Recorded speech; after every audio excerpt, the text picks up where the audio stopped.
Some people receive their salary, and within just a few days, it already feels like they have nothing left. Rent takes a piece, bills take another, daily expenses keep pulling, and the money disappears faster than expected. And when that keeps happening every month, life stops feeling stable and starts feeling like permanent financial pressure. This is not always about laziness, and it is not always about intelligence. Most of the time, it is about unseen patterns. Because while one group keeps struggling just to recover, another group keeps building stability, assets, and financial control.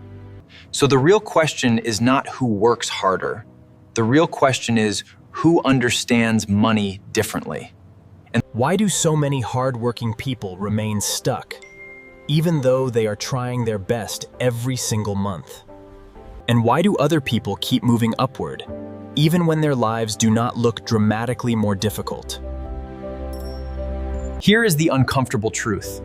Two people can wake up, work hard, and still end up with very different futures. They may put in the same hours, carry the same stress, and even earn numbers that look surprisingly similar. But what happens after the money arrives is usually where their financial paths begin to separate. One ends the month anxious and empty. The other ends the month smaller today, but stronger tomorrow. That is why income matters, yes, but money behavior often matters more than most people want to admit. Because wealth is rarely destroyed by one giant mistake. It usually leaks out through repeated small decisions. And those decisions are not purely logical. Money becomes emotional long before it becomes mathematical. And once emotion starts leading your spending, the trap becomes much harder to even recognize. When money is tight, your brain stops planning far ahead. It becomes obsessed with surviving the next few days. You stop asking what creates wealth later, and start asking what gets you safely through this week. And then every surprise expense feels bigger than it really is, because there is no financial cushion underneath. A damaged phone, a medical payment, a repair bill. Suddenly, one small problem becomes a monthly crisis. This is what poverty does so often. It creates urgency, and urgency changes the way people make decisions. And when life feels urgent all the time, patience starts feeling like a luxury you cannot afford. So people choose relief first, because relief feels immediate, even when it quietly makes the future worse. And that is the dangerous part. The decision feels tiny today, but the consequences grow over time.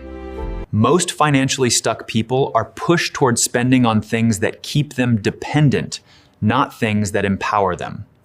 Monthly installments, consumer debt, lifestyle pressure, image-based spending, all of it feels normal, but drains freedom. Meanwhile, wealthier people usually focus on buying things that quietly return value back into their lives. Assets, useful skills, ownership, systems, and cash-producing tools, these are the building blocks of real financial strength. The poor are often taught to spend so they can feel better now, even if that feeling lasts only briefly. The rich are more often trained to delay comfort now, so they can become stronger and freer later. One mindset is trapped in the present moment, always reacting, always fixing, always trying to catch up. The other mindset serves the future, and because of that, time starts working in its favor. A lot of money behavior begins long before adulthood, inside homes where stress becomes part of everyday life. If you grow up around fear and scarcity, money stops feeling like a tool and starts feeling like danger. And when adults carry that hidden anxiety, spending can become a way to feel temporary control. That does not make them foolish. It often means they were emotionally trained to respond this way. In many wealthier environments, children grow up seeing money handled with patience, planning, and emotional calm. So they learn early that money can be organized, directed, protected, and multiplied instead of feared. One side sees money as stress, the other sees money as strategy. That difference changes behavior for years, and different behavior, repeated long enough, eventually creates completely different financial outcomes. So here is the mechanism most people never clearly see, even while living inside it every month.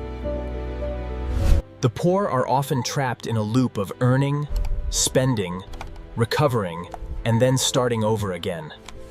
The rich operate in a different loop, earning, keeping, investing, and slowly multiplying what they already have. And one cycle keeps draining energy and attention. The other cycle slowly builds momentum and freedom.